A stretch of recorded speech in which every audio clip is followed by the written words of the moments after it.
अस्सलाम वालेकुम रहमतुल्लाहि व बरकातहू। जैसे कि आप सब देख रहे हैं, इलेक्शन चल रहा है और अक्सर लोगों के चेहरे सामने आ रहे हैं। जिसे हम सेकुलर समझते थे, जिन पार्टियों के लीडरों को सेकुलर समझते थे, आज वो लीडर जो है ना जाके अपने को सीट नहीं देने की वजह से ये खुद के इनकी सेल्फिशनेस इन्हों जाहिर करने के लिए जो है ना दूसरे पार्टियों में, जैसे बीजेपी पार्टी है, इन्हों सेकुलर पार्टी कांग्रेस बोलने वाले आज इनको सीट नहीं देने की वजह से एक बीजेपी में जागो है। तो आपको इससे मैसेज ये मिल रहा कि इनोस जो है ना सिटी के डेवलपमेंट के लिए या फिर आवाम के डेवलपमेंट के लिए इनो आगो नहीं है। इनो आगो ऐसा खुद डेवलप होने के लिए इनो ऐसा है। इनको ओहदा नहीं दिए तो इनो कभी भी क्या भी कर सकते, वक्त आने पे हमारे को बेच भी सकते। एसडीपीआई का आप देखिए, हमने हिजाब का इशू उठाया था, अजान के बारे में इशू उठाए, हमें हलाल का रहने दे, वो चाहे इकोनॉमिक बाइकआउट रहने दे।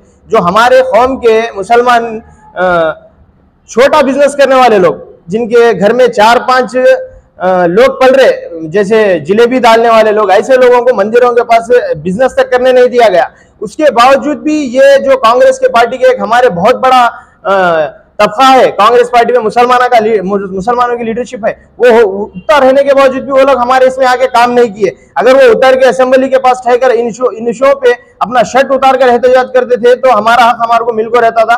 और ये जो माहौल कर्नाटक में क्रिएट किया गया, वो चाहे अजान रहने दे, वो चाहे हिजाब रहने दे, वो चाहे हलाल कट का रहने दे, वो चाहे इकोनॉमिक बाइकआउट का रहने दे, इसके ऊपर बहुत असर पड़ता था। इसी ताल्लुक से मेरी उन बहनों से मैं ये रिक्वेस्ट करना चाहता हूं कि आपके हिजाब के ताल्लुक से जो पार्टी और जो पार्टी के वर्कर्स ने काम किया, आप सोशल मीडिया पे आप अभी बैठ के है ना जो रिसर्च कीजिए, आप जो है ना यूट्यूब पे जाके रिसर्च कीजिए, क्या कांग्रेस ने कुछ काम किया था, what stand Congress party has taken in हिजाब रो। आप ये मार्केट चेक करिए, हिजाब के मसले में जो है ना कुछ भी काम नहीं किए हैं। एसडीपीआई एक वाहिद पार्टी है जो हर एक मुद्दे पे सामने आती है और आवाम के साथ कंधे से कंधा मिलाकर काम करती है। तो आप तमाम लोगों से रिक्वेस्ट है, आप रायचूर का भी इलेक्शन ले लीजिए, रायचूर का भी हम देखा है, ऐसे लोगों को आगे लाया जा रहा है ताकि गुलामी बनी रहे, ताकि आवाम के ताल्लुक से आवाज उठाने वाले कोई भी नहीं हो, ताकि है ना जो कुछ भी इनको जिनको मिलना था उनको मिले जैसा दिखें दे। ये माहौल क्रिएट किया जा रहा है। आज जो है ना रायचूर में ऐसा क्रिएट किया जा रहा है कि कोरोना में इनो काम करे, कोरोना में उनो काम करे। कोरोना में काम कौन करे सबको मालूम है, जो भी काम करे हमारा उनको सलाम, नहीं बोल के नहीं।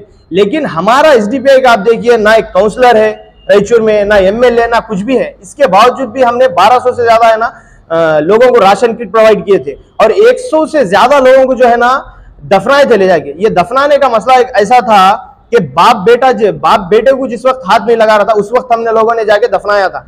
हमारा ऊपर से एक ही ऑर्डर आया था, ये जो मर रहे शहीद है, अगर आपके शहीदों को आप नहीं इज्जत से ले जाके उनकी जो आखिरी रसूमात है वो अदा नहीं करेंगे तो बरोज़े महशर में ये आपका गिरेबान पकड़ दे। ये एक बात पे जो है ना हमारे कई वर्कर्स ने आगे आके काम किया। तो आप लोगों से रिक्वेस्ट है, ये जो बता रहे माहौल क्रिएट कर रहे ये झूठ है। आप जानते जो काम किए उनको हमारा सलाम, लेकिन हम कुछ भी नहीं होते हुए रायचूर में कुछ भी एक पॉलिटिकल हम पावर नहीं रखते हुए भी हम ये लेवल का काम किए। तो आप कैलकुलेशन करिए, अगर हमारे 2-4 काउंसलर या फिर एमएलए आ जाते तो क्या लेवल में हमारा काम होता था। एक माहौल ये इलेक्शन मूवमेंट में रायचूर में, खास करके रायचूर में ऐसा क्रिएट किया जा रहा कि इनके पास पैसा नहीं है, इनके पास वो नहीं है, इनके पास ये नहीं है। जो कैंडिडेट पैसा खर्च कर रहा, आपको क्या लगता है उन्हें आपके नेकी कमाने के वास्ते में पैसा खर्चा कर रहा रहेगा? नहीं कर रहा, उन्हें आपसे लूट को आपको दे रहा, और जो दे रहा वो है ना बाद में कमाने की नीयत से दे रहा। तो आपसे मेरी रिक्वेस्ट है कि देखो, एक अक्लमंदी ये है कि कभी सवाल पूछा जाए तो अक्ल बड़ी क्या भैंस बड़ी, बोले तो है ना भैंस दिखती बड़ी, भैंस को जो बड़ी बोला उन्हें बेवकूफ इंसान करार दिया जाता, लेकिन अकल को जो बड़ी बोलने वाला है उसका फ्यूचर बनता, उसकी आने वाली जनरेशन का फ्यूचर बनता। तो आप तमाम लोगों से ये रिक्वेस्ट है, ये जो भी कौन भी बोल रहा है इनके पास पैसा है क्या, उनके पास वो है क्या, तो उनको बोलो अकल बड़ी है क्या भैंस बड़ी है। और एक बात जो है ना कि ये लोग वक्त आने पे डर को पीछे हट जाएंगे, ऐसा होगा वैसा होगा, इन्हों काम नहीं कर सकेंगे।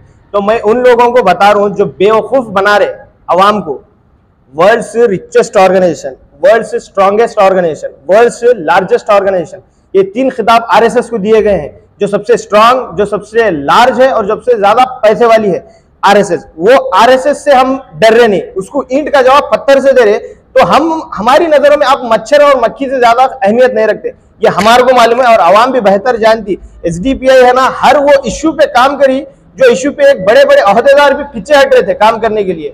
तो ये जो है ना बेवकूफ बना रहे अवाम को, और एसडीपीआई इसका जवाब इंशाल्लाह बेहतरीन तरीके से आने वाले दिनों में देने वाली है इलेक्शन में। तो आप तमाम लोगों से गुजारिश है मेरी कि एसडीपीआई को ये सब चीजें आप सामने रखते हुए एसडीपीआई को वोट करें।